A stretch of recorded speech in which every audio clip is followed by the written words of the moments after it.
вместе с сыном. Сыну 2 годика. Пока 2 годика можно молиться вместе с сыном. Садите рядом своего сына, и так как он соткан из одной любви и веры, потому что у него еще не включился разум и карма, поэтому он будет с вами молиться вместе. Но знайте, что это не значит, что он будет молиться, когда ему будет 14 лет.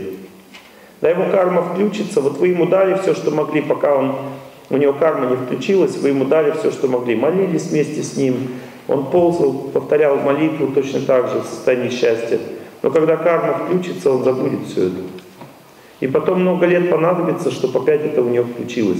Когда жизнь ему шарабахнет по башке, тогда у него все включится. А пока он будет жить вот так вот, пока ничего не будет помнить, что надо молиться. Дайте это чувство ребенку в детстве. Дайте ему этот вкус правильной жизни. А потом он сам его вспомнит со временем. Придет время, он вспомнит.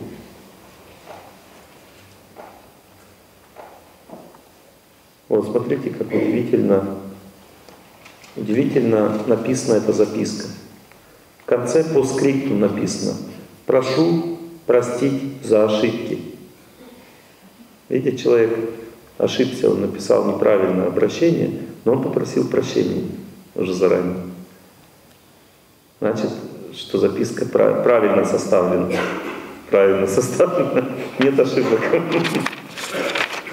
Спасибо вам за эту записку.